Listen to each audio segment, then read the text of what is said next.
আসসালামু আলাইকুম। আমার নাম সাথী। আমার বাসা নাটোর। আমি আপাতত এখন ক্লাস 10-এ পড়ি। তো আমার বয়স 16.5 বা 17 এরকম একটা হবে। তো আমরা ছিলাম 5-6টা বান্ধবী, একদম সবাই একই রকম। 5-6টা বান্ধবী একই রকম ছিলাম। তো সবাই স্কুলে যাওয়া আসা করতাম। কেউ একদিন যদি স্কুলে না যাইতো তাহলে আমরাও সবাই যাইতাম না, সবাই মিলে একসাথে যাইতাম, একই পাশাপাশি সবাই বসতাম, আড্ডা দিতাম, যে জায়গায় যাইতাম সবাই মিলে একসাথে যাইতাম। সবাই গ্রামের আশেপাশে লোকজন সবাই দেখতো আর বলতো যে ওরা সবাই মনে হয় বোন। এরকম ভাবে আমরা চলাফেরা করতাম। যখন কোথাও অনুষ্ঠানে যাইতাম একই রকম ড্রেস, একই কালার, সব ম্যাচিং করে পরতাম, সব জায়গায় গিয়ে একই রকম। তো এরকম ভাবে আমরা ক্লাস করতে থাকি। তো সামনে এক্সাম চলে আসে, আমাদের এসএসসি এক্সাম। তো এসএসসি এক্সাম চলে আসে, তখন আমাদের কোচিং করতে হবে বা প্রাইভেট পড়তে হবে। তো আমরা এক স্যারের বাড়িতে, তো স্যারের বাড়িতে প্রাইভেট পড়ি। স্যারটা একটু বয়স্ক।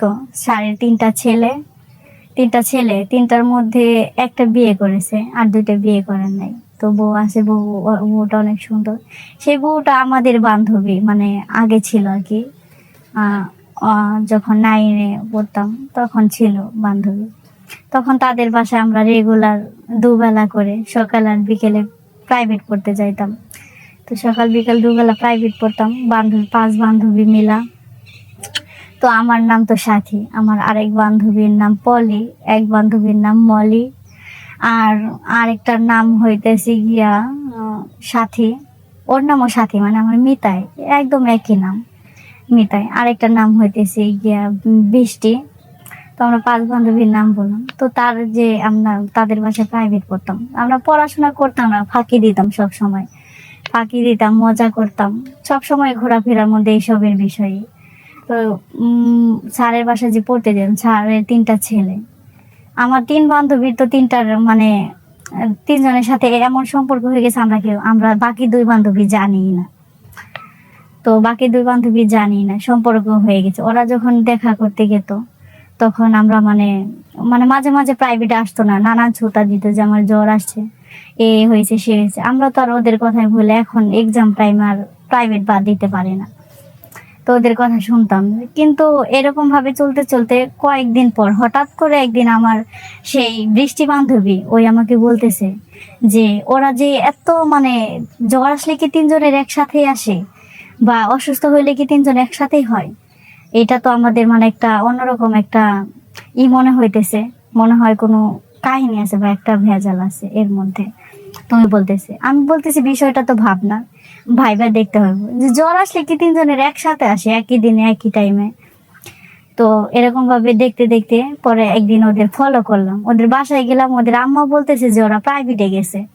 বাসায় তো ঠিকই বলে আসছে যে প্রাইভেটে গেছে, কিন্তু আমরা ওর আম্মাদের বলি নাই যে ও তো প্রাইভেটে যায় নাই। ওদের আমাদের বুঝতে দেয় নাই। পরে বলছে আচ্ছা ঠিক আছে, কোন সাইড দিয়ে গেছে। আমি আর বৃষ্টি যাইতেছি, পরে বলতেছে যে এই সাইড দিয়ে গেছে, পরে উত্তর সাইড দিয়ে গেছে। পরে আমি আর বৃষ্টি মিলা বই রাইখা, স্যারের বাসায় রাইখা, উত্তর সাইডে যাইতে যাইতে দেখি তাল গাছ, 2টা তাল গাছ, 2টা না 3-4টা ছিল তাল গাছ। ওরা তিনজন গাছের আড়ালে 3 ছেলে নিয়ে কথা বলতেছে। তো কথা বলতেছে, দূর থেকে দেখতেছি পিছন থেকে ছেলেদের গুলা চেনা যাচ্ছে না। তো ওদের বইগুলা রাখছে সামনে, রাখার পরে পরে বইগুলা দেখছি যে ওদেরই তো বই, ওদের নাম লেখা। পরে যাই আমি চিনতে পারতেছি না, আমি আর বৃষ্টি ওই 3টা ছেলেকে পিছন থেকে দেখে। পরে সামনে যখন যাইয়া দেখি আমাদের সেই স্যারের সেই 3 ছেলে। পরে বলতেছি যে তোদের না জ্বর আসছে, ওরা তো মানে আমাকে দেখা, মানে আমাকে আর বৃষ্টিকে দেখা আকাশ থেকে মনে হয় মাটিতে পড়ে গেল। তো এইসব বিষয় বলতেছে আমাদের যে তোরা এখানে কি করিস। আমরা বলতেছি যে তোরা এখানে কি করিস, তোদের না জ্বর আসছে, তোদের বাসায় মানে তোর আম্মুকে বলে আসছি যে আমরা প্রাইভেটে গেছি, একসাথে বের হয়েছিস, কিন্তু তোরা প্রাইভেটে আসিস নাই।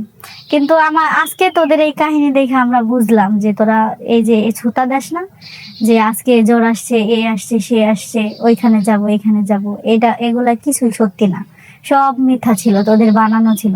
সত্যি কথা বলতে তোরা 3.5 ছেলের সাথে কথা বলিস, রিলেশন করিস, আমাদের জানাইতে চাস নাই, তাই তো? তো এইসব কি আর কিছু বলার নাই? তোদের বান্ধবীরা, তোরা আমাদের মানে বান্ধবীরা এত কাছের বোনের মতো তোদের দেখছি আমরা, তোরা আমাদেরকেই জানাস নাই। তো তখন তোদের মানে আর কিছু বলার নাই আমার। তো ভাইয়ারা, আপনারা হইতেছি গিয়া ওদের কথায় কেন করছেন? আপনার না বউ আছে? আমি সেই বড় ভাইটাকে, স্যারের বড় ছেলেকে বলতেছি যে আপনার না বউ আছে, তো আপনি বউ বাচ্চা রাইখা ওদের করছেন। তখন সেই ভাইয়াটার কথা বলে না, মাথা নিচু করে আমাদের কথা শুনতেছে। কিছু বলারও তো নাই তাদের, কি বলবে যে বউ রেখে এইসব কাজ করতেছে। আর আমরা ওদের বান্ধবী বোনের মতো সবাই একসাথে চলছি, যে জায়গায় গেছি মাথায় ফেলাইছি, এক জায়গায় থাকছি, আমাদের বলার প্রয়োজন বোধ করলো না ওরা। আর আপনারাও বললেন না একবার, আপনাদের বাসায় প্রত্যেক দিন 2 বেলা করে যাইতেছি, একবারও বলেন নাই। তো এই সব মিথ্যা কথা বইলা দেখা করার কি দরকার? বিয়ে করলেই তো পারেন। আর আপনি তো চাইলে ভাইয়া, বড় ভাইয়া বিয়ে করতে পারবেন, আপনার বউ বাচ্চা আছে। তো এসবে আর কিছু বলতেছে না, তারা তো চুপ। আমার কথা দিয়ে আমার আর বৃষ্টির কথা দিয়ে চুপ করেছে। সেই সময় বৃষ্টি আবার আরেকটা কথা বললো যে হইতেছে গিয়া মানে তোদের নজর খারাপ হলে এতটাই হয়, বা আমাদের বান্ধবী মনে হয় জীবনে মানিসই নাই তোরা, এইরকম কাহিনী। তো তারপরে এরা আর কিছু বলল না, যে যার মতো চলে গেল।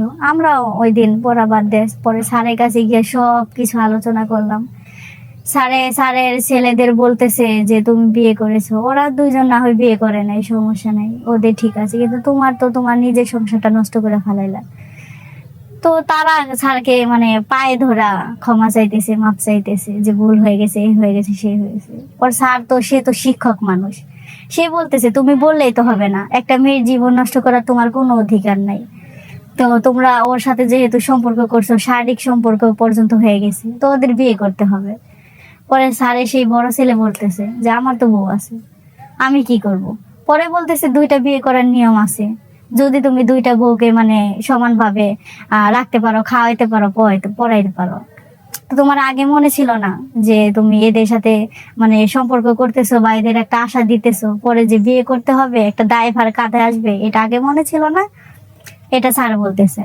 তো এগুলা তারা কিছুই মানে সব শুনতেছে আর চোখে পানি পড়তেছে, পায়ের কাছে বসে গেছে। তো এখন আর কি করার? তো ওই ভাইয়াটা পরে কি করবো, আমাদের 2 বান্ধবী আমাদের ইচ্ছাকৃত ভাবে, ফ্যামিলিগত ভাবে একটা বড় অনুষ্ঠান করে একসাথে 3জন বিয়ে দেয়। তো বড় ছেলে স্যারের সেই ভাইয়াটার বউ তো মানে সে তো সারাক্ষণ চোখের পানি পড়তেছে। তো এখন তারা সংসারে করতেছে, 2 ভাইয়েরা, এরা তো সংসার করতেছে, বড় ভাইও সংসার করতেছে, 2 বউকে এক সমান চোখে দেখতেছে। বড় জনের একটা ছেলে আছে। তো এরকম ভাবে সংসার চলতেছে। এখন বাকি আছে আমরা 2টা বান্ধবী, আমি আর বৃষ্টি। আমাদের তো বিয়ে হয় নাই। তো এখন আমরা 2জন আলোচনা করতেছি, ওরা তো বিয়ে করে নিল, চল আমরাও বিয়ে করে নেই। তো ও বলতেছে যে না, আমরা বিয়ে করব না, আমরা আরো পড়াশোনা করব, এলাকার লোকজনকে দেখিয়ে দিব যে সবাই একরকম না, আমরা একটু অন্যরকম হবো, তো আমরা চাকরি বাকরি করবো। তো এইসব আলোচনা হইলো। তো তারপর আর কি, ওরা সংসার করতেছে, আমরা আমাদের মতো পড়াশোনা করতেছি, দেখি পরবর্তীতে কি হয়। তো এখন স্যারেরও মানে কিছু বলার নাই, আমাদেরও কিছু বলার নেই। আমরা ওর হয়ে মাপ চেয়েছি। তো এখন আমার প্রিয় ভাই ও বোনেরা, তোমরা আমার কথাগুলা কোন ভাবে নিবা বা কোন ভাবে বুঝবা সেটা আমি জানি না, কিন্তু আমি যতটুকু বুঝি এরকম করা ঠিক না, এরকম সম্পর্কে জড়ানো ঠিক না, যে অন্য কারো সংসার নষ্ট করে সেই সংসারে ঢোকা। সেটা আমার নিজের চোখে দেখা, আমার বান্ধবীরাই তো করলো। তো যাই হোক, আপনারা আমার হয়ে ওদের মাফ করে দিবেন। তো সবাই ভালো থাকবেন। আসসালামু আলাইকুম।